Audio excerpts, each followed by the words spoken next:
민주당 당원들이 박범계 새 법사위원장 내정 그 보도 때문에 오늘 하루 종일 좀 시끄러웠어요. 완전 그 민주당 지지 성향들 당원들이 좀 많은 커뮤니티에서 발칵 뒤집혔습니다. 이 한국경제 보도가 나오면서 이제 그 이 기사에서 문제가 됐던 건 아마 이걸 겁니다. 이게 뭐 상임위 배분은 이번에 논의할 대상이 아니라 못 박았다. 야당이 지금 계속 그 법사위 내놓으라고 지금 요구하고 있는데 그걸 이제 거부한 건 좋아요. 근데 이제 밑에 보면 민주당은 법사위원장에 법사위 민주당 간사를 맡고 있는 박범계 의원을 내정했다. 박 의원은 문재인 정부에서 법무부 장관을 지냈다. 사법개혁 법안을 처리를 주도하기에 적합한 인물이라는 게 당내 평가다. 이게 좀 당원들 민심하고 의원들 민심하고 좀 괴리가 있는 부분이라고 보입니다. 그래서 이것 때문에 지금 난리가 났는데 뭐 이 박범계 의원이 법무부 장관 했던 게 뭐 10년, 20년 전인가요? 뭐 한 3, 4년밖에 안 지난 일이라 어제 일처럼 다 기억하고 있는데 이런 그 기사 이렇게 쓰면 안 되죠. 그리고 그래서 이제 김병기 의원이 지금 원내대표 김병기 의원이 부랴부랴 이제 사퇴 진화에 나섰습니다. 내정은커녕 아직 논의조차 안 한 사안이 보도됐다. 두루 의견을 경청하고 논의해서 결정하겠습니다. 근데 이게 약간 해명이 좀 약간 납득이 안 되는 것 중에 하나가 이게 기자가 이렇게 보도를 할 정도면 누군가는 설명을 했던 거거든요. 네, 그러면 내부에서 좀 확인을 좀 일단 해야 될 것 같은데 아직 논의조차 안 된 사안이 보도됐다면 이게 오버라는 건데 한국경제는 그 입장은 또 아니거든요. 그렇습니다. 그리고 이게 누군가가 설명을 이제 한 명만 했다면 이게 단독 달고 나갔을 텐데 단독 달고 나가지도 않았어요. 그러면 이거는 여러 의원들이 다 같이 설명을 해준 거예요, 누군가가. 공공연하게. 공공연하게 이제 기자들에게 대충 다 알려져 있는 사안이에요. 근데 엠바고를 깬 거죠.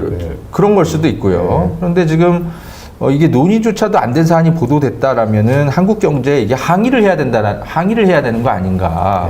완전 오보가 나간 거잖아요. 근데 또 오보는 아니라는 설명인데 이게 뭔 소리인지 사실 저는 좀 약간 납득은 좀 안 되는 해명이에요. 뭔가 내부에서 실제로 박범계 내정이 거의 사실상 확정이 좀 됐다가 여론이 좀 들끓으니까 지금 수습을 저렇게 하고 있는 것이 아닌가 살짝 그렇게 좀 의심스럽긴 합니다.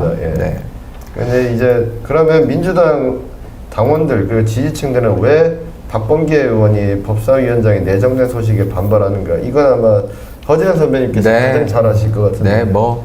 그 법무부 장관 당시에 검찰 개혁을 위해 사실상 해낸 것이 없어요. 그 추미애 장관이 이제 물러나고 나서 임명이 된 뒤에 그 다음 사실 추미애 장관이 물러나고 나서 검찰의 검란 수준으로 더 들끓었잖아요. 그걸 잘 수습을 했으면 다행인데 추미애 장관이 있을 때 보다 더 거센 검란이 이어졌고 정말 아무것도 안 했죠, 사실상. 그래서 그 당시에 이제 두 가지 큰 문제가 있는데 첫 번째는 그 한명숙 전 총리 사건 모해 위증 교사범으로 의심받는 어미준 검사에 대한 대검 감찰 보고서가 위로 올라갔고 그걸 윤석열이 이제 이거를 이제 더 수사를 못하게 덮어버리고 그만뒀단 말이죠. 그러면 이걸 수사권을 발동을 해가지고 이거를 이제 수사를 하게 했어야 되는데 그거를 그냥 묵살해버립니다. 역시 그냥 덮어버리고 그리고 한동훈 씨의 휴대폰 비밀번호를 풀 수 있도록 수사 지휘권을 발동을 해야 되는데 일선 수사팀이 그걸 계속 안 해요. 그런데도 박범계 법무장관은 역시 수사 지휘권들 발동도 안 하고 그래서 이게 결국 이 어미준과 한동훈이 이 박범계 당시 문재인 정부의 법무장관이 봐준 덕에 윤석열 정권 만나자마자 아주 큰 권력을 가지게 되고 이재명 정부를 한동훈과 어미준이 서로 오른팔 왼팔을 맡아서 이재명 대표죠. 죄송합니다. 이재명 민주당 대표를 거의 사냥하듯이 수사를 하지 않았습니까? 그렇기 때문에 윤석열 정권 탄생에도 어떻게 보면 좀 책임이 있고 그리고 어미준과 한동훈이라는 괴물 검사를 또 탄생시킨 그런 그런 책임까지 있기 때문에 민주당원들 입장에서는 왜 박범계 씨가 법사위원장으로 이 지금 같은 중요한 시기에 사법개혁, 검찰개혁의 중요한 중책을 맡아야 된다라고 민주당이 내정을 했는지가 이해가 안 될 수밖에 없죠. 네, 박범계 이제 의원 관련해서도 사실 굉장히 중요한 부분이 그 도이치모터스 주가 조작 사건을 사실 이제 이성윤 서울중앙지검장에 이어서 그 박범계 법무장관 시절에 그 고등학교 후배죠 이정수 네. 지검장 임명해가지고 뭐 압수수색 등 이제 그동안 지지부진하던 수사가 상당히 좀 이렇게 급진전되기는 했어요. 네, 그런데 이제 저희가 어제 이제 방송에서도 보도했지만은 이 박범계 장관의 시절에 그 검찰의 가장 큰 문제점인 그때 압수수색 등을 통해 가지고 그 대부분 김건희 씨의 혐의를 입증할 수 있는 증거를 다 확보했었거든요. 네. 그런데도 결국은 대선이 끝날 때까지 김건희 씨를 소환 조사하지 않았고, 예. 아마도 그때는 예, 검찰이 그 누가 대통령이 될지 몰라서 사실 이재명이 대통령이 될 경우를 대비해서 그냥 김건희 씨는 내사만 한 거죠, 내사. 예.